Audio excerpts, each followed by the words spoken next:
If you've ever followed Autosport's live coverage of Formula 1 testing, you'll know there's always a point of the week where we go a little bit mad and delve into our box of SAUBER facts. But now, the Sauber name is no more, following the news that the team will be renamed Alfa Romeo Racing for the 2019 season.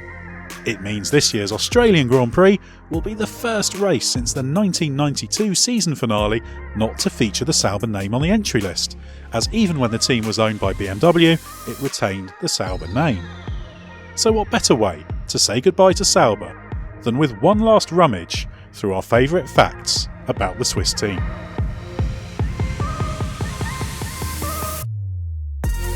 Number 10. Nick Heidfeld contested the most races for Sauber, making 125 F1 starts from 2001 to 2003 and 2006 to 2010. Number 9. 3 world champions have raced for Sauber. Kimi Raikkonen and Jacques Villeneuve raced full-time for the team, while Sebastian Vettel scored a point on his one-off outing at the 2007 United States Grand Prix. Number 8. All Sauber type numbers are preceded by the letter C. This is in honour of team founder Peter Sauber's wife, Christiana. The team carried on its type numbers from sports cars into F1, meaning its first F1 car in 1993 was called the C12. Number 7. Sauber completed its first racing lap in Formula 1, holding 4th and 5th places in the 1993 South African Grand Prix.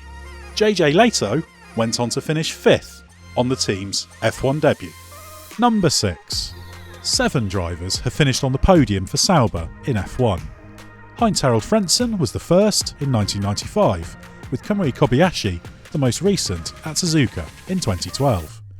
Johnny Herbert, John Alesi, Nick Heidfeld, Robert Kubica and Sergio Perez are the others. Number 5.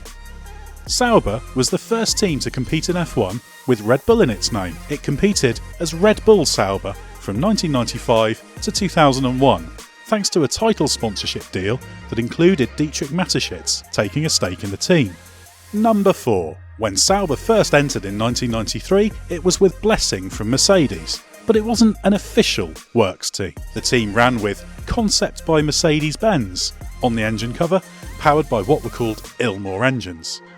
The following year, it did compete as Sauber Mercedes. Number 3. Michael Schumacher never raced for Sauber in F1, but he did in sports cars. He set the fastest lap in the 1991 Le Mans 24 Hours, driving Sauber's Mercedes-Benz C11 on his way to finishing 5th. But he did test a Sauber F1 car at Fiorano in 1997. Number 2.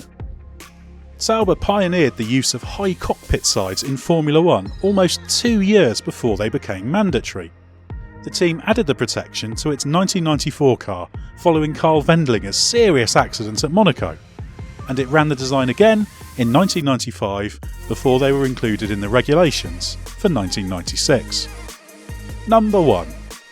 A Sauber driver was given the first grid penalty in F1 history ahead of the 2002 United States Grand Prix. Because the penalty only applied to the driver at that time, Sauber decided to replace Felipe Massa with Heinz-Harald Frentzen for that race to avoid the 10-place grid drop.